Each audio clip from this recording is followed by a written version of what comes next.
안녕하세요, 예보라입니다. 오늘은 생활비 아끼는 10가지 방법을 가지고 왔어요. 저희 소비관은 무조건 아끼고 모으는 것보다 합리적인 소비를 하는 것인데요. 이번 영상도 광고 없이 제가 몇 년간 잘 쓰고 있는 생활비 절약 꿀팁을 가득 담은 영상이니 구독 부탁드려요.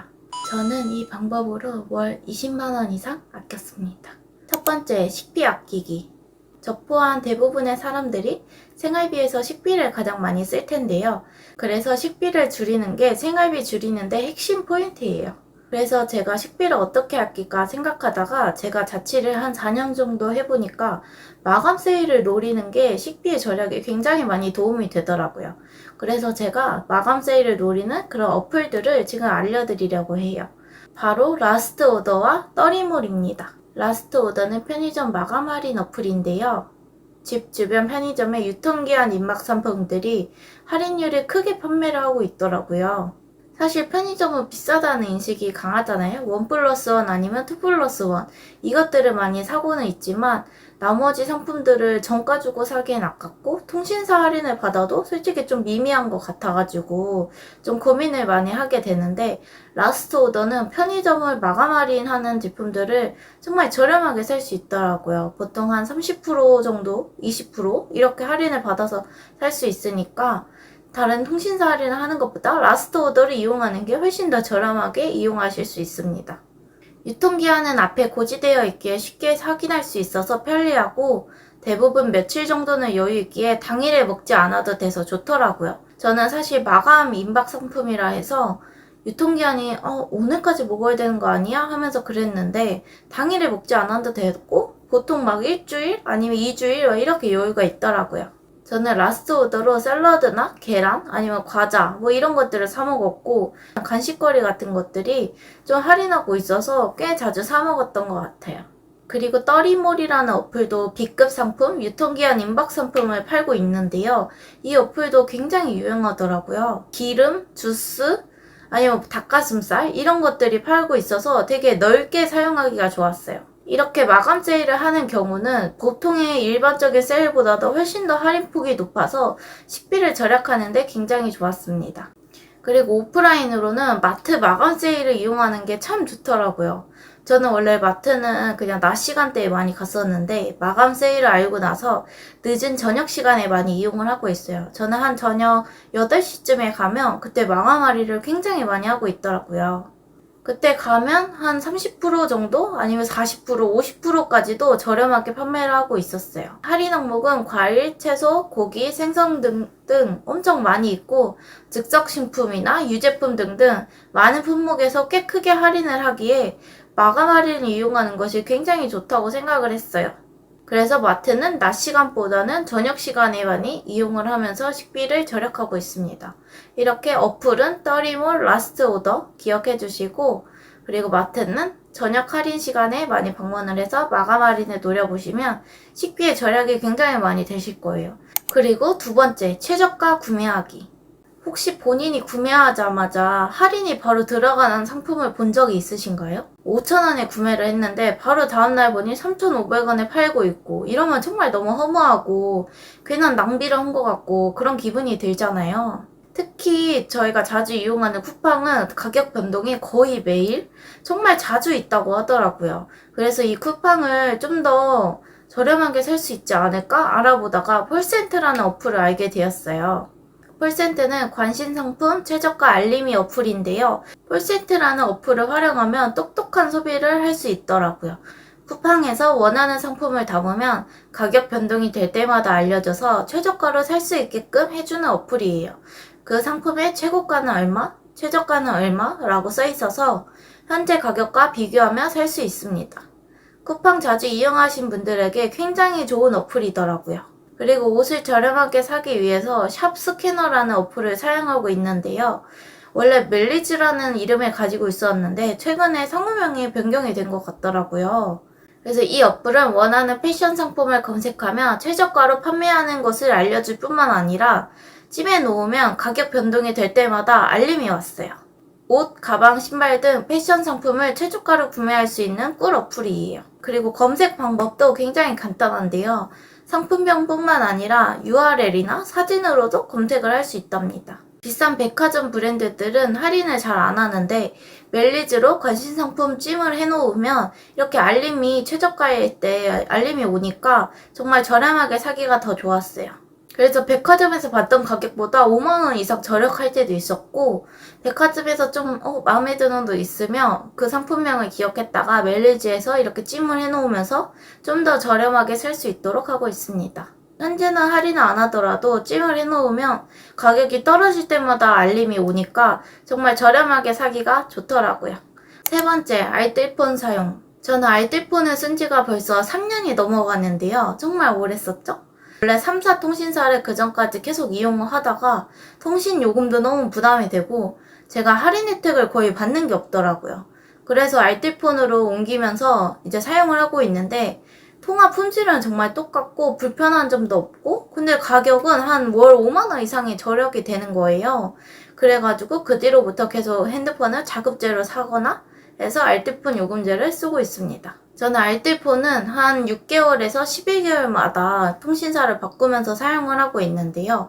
모요라는 어플에서 알뜰폰 최저가 요금제를 찾아본 다음에 이용을 하고 있어요. 보통 3개월마다 바꾸면 더 저렴하고 막 영원인 요금제도 사용할 수 있고 그런데 저는 좀 귀찮아서 6개월이나 12개월마다 이렇게 옮겨 쓰고 있습니다. 지금은 프리티라는 어플에서 사용을 하고 있는데요. 7기가를 주면서 통화 무제한, 문자 무제한인데 3,960원에 지금 사용을 하고 있어요. 근데 지금 이 영상을 찍으면서 한번 보니까 똑같은 요금제를 무려 2,200원에 할인을 하고 있더라고요. 1년 동안 2,200원에 쓸 수 있는 요금제예요. 사실 3사 요금제에서 이 정도 요금제를 쓰려면 진짜 한 5만원, 6만원 막 이렇게 가는데 지금 알뜰폰 요금을 하면 2,200원밖에 안 되는 거예요. 정말 저렴하죠. 저는 보통 집이나 회사에서는 와이파이를 쓰니까 한 7기가 정도는 출퇴근할 때 쓰기는 딱 좋긴 하더라고요. 2,200원이면 과자값만큼 저렴해서 이렇게 할인하실 때 가입하시는 게 좋습니다. 지금 현재는 자급제 폰을 쓰지 않아서 알뜰폰 요금제를 쓸 수 없어도 3사 통신사를 쓰시면 2년 약정 후에는 알뜰폰 요금제를 사용할 수 있거든요.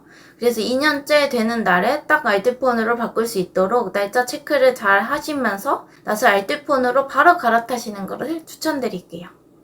알뜰폰은 정말 많은 곳에서 판매를 하고 있기 때문에 요금제가 정말 다양하고 할인 시기가 다 다르기 때문에 그 시기를 잘 타는 것도 좀 중요하더라고요. 저는 알뜰폰 쓰면서 너무 만족하고 월 5만원 이상 절약을 하고 있으니 여러분들도 꼭 체크하셔가지고 알뜰폰 요금제 쓰실 수 있을 때 써보셨으면 좋겠습니다. 그리고 프리티는 따로 어플까지 있어서 사용량 체크하기도 좋고 데이터도 계속 얼마나 썼는지 문자가 와서 초과될 일이 없어서 더 좋았어요. 알뜰폰 요금제 중에서도 조금 더 만족도가 높은 정도랍니다. 네 번째, 교통비 절약. 출퇴근하실 때 대중교통을 이용하신다면 교통비는 꼭 할인받으셔야 돼요. 저는 전에 알뜰 교통카드를 잘 사용했었는데 업그레이드 되어서 K패스로 바뀌었더라고요. 기후동행은 사용할 수 있는 곳이 한정적이고 K패스는 전국에서 쓸 수 있도록 되어 있어서 K패스 이용자가 조금 더 많은 것 같았어요. K패스는 일반 이용자는 20%, 청년층은 30%, 저소득층은 53%를 환급받습니다. 월 15회 이상 이용 시 최대 60회까지 환급이 가능해요. 무려 11개 카드사에서 사용할 수 있으니 여러분들도 자기가 원하는 카드, 좋은 혜택을 가진 카드로 K패스를 꼭 이용해보세요. 다섯 번째, 관리비 절약 방법. 관리비 절약은 소소하게 아파트아이라는 어플로 절약을 할 수가 있더라고요. 전에 관리비 한번 보여드렸을 때 어떤 어플을 사용하냐는 문의들이 조금 있었는데 저는 자취를 시작하면서 바로 아파트아이라는 어플을 사용했어요. 관리비 추이를 일단 알 수 있어서 정말 편리하더라고요. 다른 집들의 세대들은 얼마나 보통 평균적으로 썼는지 알 수 있고 제가 작년에는 얼마 썼는데 이번 연도에는 얼마 썼다. 그리고 전달에 비해서 얼마나 올랐다. 이게 다 눈으로 보여요. 그리고 관리비도 이렇게 잘 비교하면서 보이니까 관리비 아끼는 데도 도움이 됐고 아파트아이라는 어플이 소소한 혜택들이 좀 있어요. 포인트가 적립이 되더라고요. 일단 가입할 때 추천인을 입력하면 1000캐시를 주니까 가입을 하신 분들은 꼭 1000캐시를 받으면서 입력을 하셨으면 좋겠고요. 그리고 평상시에는 황금 캐시 보물찾기 이벤트로 캐시 100원에서 5만원까지 적립을 받을 수 있더라고요. 그래서 종종 평상시에는 황금 캐시 모으기로 포인트를 쌓으면서 관리비를 아낄 수 있고, 매달 하는 건 아니지만 그래도 가끔씩 한 번씩 하는 네이버페이로 납부를 하면 관리비 2,000원 할인 이벤트도 있어요. 그래서 2,000원 할인도 받아보실 수 있습니다. 관리비 평균이 얼마나 되는지, 내 사용량이 얼마나 되는지 한눈에 데이터가 보여서 관리비를 아낄 수도 있는데, 이렇게 소소하게 할인을 받을 수 있거나 포인트도 모을 수 있어서 관리비 아끼는데 도움이 많이 됐어요. 혹시나 추천인이 필요하신 분들은 여기 밑에다가 남겨드리겠습니다. 그리고 에너지 캐시백 제도로 관리비 할인이 가능해요. 저는 에너지 캐시백도 굉장히 잘 사용해서 연에 한 만원, 2만원 정도는 아끼고 있는 것 같습니다. 6번째, 할인된 기프티콘 활용. 항상 정가 주고 사기엔 아깝고 비싼 느낌이어서 할인 기프티콘을 많이 활용하고 있어요. 그 중에서도 한 몇 년 전부터 계속 꾸준히 사용했던 것은 기프티스타라는 어플인데요. 카페나 편의점, 영화 관람권까지 할인을 하고 있어서 꽤 자주 이용을 할 수 있더라고요. 그래서 저는 항상 어딜 가든지 기프티스타에서 한번 검색을 해보고 할인하는 게 있나 확인을 해보는 게 좀 습관화가 되었어요. 소소하지만 꽤나 자주 구매해서 2,000원, 3,000원, 4,000원 이렇게 할인하는 것들을 사는데 되게 재미가 있더라고요. 그리고 또 하나의 팁은 카카오 선물하기 많이 이용하시죠? 이거는 제가 선물을 하다 보니까 알게 된 사실인데요.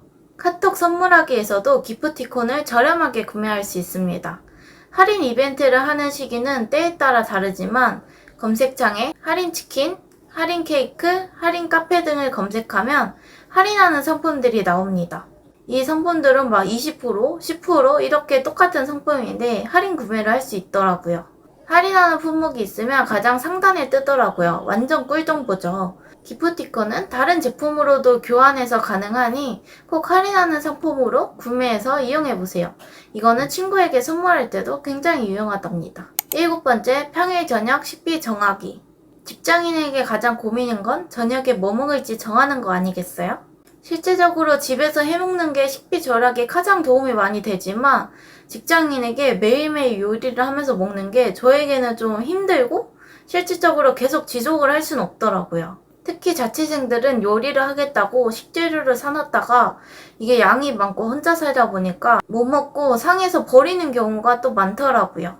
그래서 저는 사 먹더라도 평일 저녁 비용을 좀 아껴보고자 월요일에서 금요일까지 평일 저녁 식사 비용을 정해놨는데요. 저는 딱 3만원으로 정해놨습니다. 친구랑 약속 있을 때를 제외하고 저 혼자 먹는 기준이에요.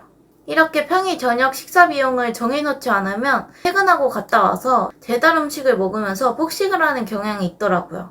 계속 그냥 귀찮으니까 배달시키지 하다 보면 일주일 식비가 막 10만원 이렇게 나가 있으니까 부담이 크더라고요. 그래서 그 다음부터는 평일 저녁 식사 비용을 딱 3만원으로 제한을 하고 사용을 하고 있어요. 3만원으로 제한을 하다 보니까 그냥 평일에 제가 먹고 싶은 거 하나쯤은 시켜 먹어서 그냥 김치찌개나 제육볶음 이런 것들을 시켜서 한 2, 3일 정도 나눠서 먹기도 하고 다른 날에는 그냥 집에 있는 것으로 해 먹거나 아니면 저렴한 김밥, 샌드위치를 사 먹고 있습니다.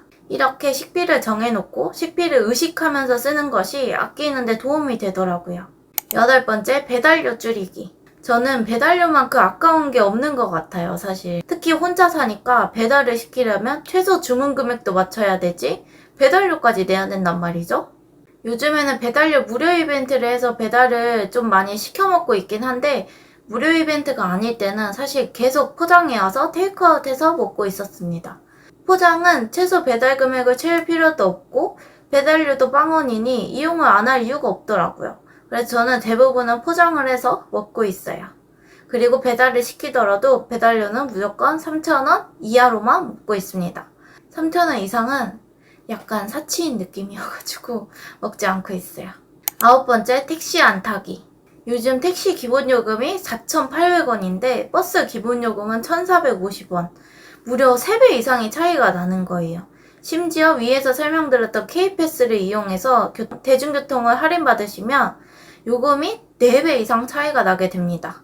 그래서 저는 택시 타는 어플도 거의 사용을 안 하고 있고 1년 내내 택시를 타는 횟수가 정말 5손가락 안에 드는 것 같아요. 대중교통을 타고 못 가는 곳은 택시를 타고 이동을 하지만 대부분은 대중교통을 타고 이용할 수 있으니 대중교통을 타고 이용하고 있습니다. 물론 3, 4명이서 택시를 타면 버스 요금보다 더 적게 나온다. 이럴 때는 이제 택시를 사용하고 있긴 해요. 개인적으로 배달료만큼 아까운 게 택시비더라고요. 내가 뭐 조금 편하려고 택시를 타거나 아니면 지각할 것 같아서 너무 준비를 늦게 해서 택시를 타는 거는 약간 좀 낭비라고 생각이 들었어요. 충분히 버스 타고 지하철 타고 이용할 수 있는데 내가 준비를 늦게 해서 내가 지각을 해서 택시를 타는 것은 너무 아까운 행위겠죠. 택시비도 많이 올랐기 때문에 귀찮아서 준비를 늦게 해서 타시는 것은 정말 지양해야 합니다. 그리고 택시는 타면 탈수록 약간 중독이 되는 느낌이더라고요. 택시를 자주 타는 사람은 계속 택시만 이용을 하고 걸어갈 수 있는 거리인데도 택시를 이용하게 되는 경향이 있어요. 그래서 택시는 빨리 가고 편리해서 약간 중독성이 있는 것이니 웬만해서는 이용하지 않는 것이 생활비 절약에 좀 더 도움이 많이 된답니다. 그리고 10번째, 지역카드 활용. 제가 정말 꾸준히 잘 사용하고 있는 게 지역카드인데요. 정말 지역카드보다 혜택이 좋은 신용카드가 없다고 제가 말씀드렸었죠. 정말 지역카드는 진짜 사랑이에요, 사랑. 서울은 서울사랑 상품권 서울페이가 있고 다른 지역들은 다 지역카드가 있을 거예요. 그래서 보통 할인율이나 적립률이 5% 이상이 됩니다. 5%. 진짜 5%만큼 적립을 많이 해주는 카드는 없죠. 전월 실적도 없는데. 5% 이상 할인되고 적립이 된다는 것은 30만 원을 충전하면 15,000원이 들어온다는 것입니다. 사실 웬만한 음식점, 병원, 약국, 그리고 운동시설 등 이렇게 다 이용을 할 수 있어서 지역카드는 정말 꼭 이용을 하시면서 생활비를 아끼셔야 합니다. 심지어 전월 실적도 없는데 소득공제가 30%가 돼요. 30%. 그래서 저는 개인적으로 체크카드 대신 지역카드를 정말 잘 이용하고 있어요. 보시다시피 월 30만원씩 거의 맨날 충전을 해서 사용하고 있습니다. 제가 사는 지역은 30만원까지가 그 적립을 해주는 기준이 있더라고요. 저는 코로나 때부터 써서 지금 벌써 3년, 4년 정도 쓴 것 같아요. 그래서 이 지역카드 덕분에 연말 소득공제도 훨씬 더 많이 됐답니다. 그 할인율도 좋은데 소득공제도 많이 되니 정말 안 쓸 이유가 없는 카드예요. 심지어 삼성페이도 가능해가지고 정말 카드 없이 지갑 없이 가지고 다닐 수 있어요. 핸드폰으로 삼성페이 결제만 하면 되니까 정말 간편하고 편리한데 이만큼 혜택이 좋으니 정말 강력 추천합니다. 이렇게 생활비 아끼는 방법 10가지를 소개시켜 드렸는데요. 앞으로도 지속하기 힘든 절약 없이 즐겁게 합리적인 소비를 하면서 같이 함께 돈 모아봐요. 다음 주에도 더 유용한 소식으로 돌아올게요. 안녕!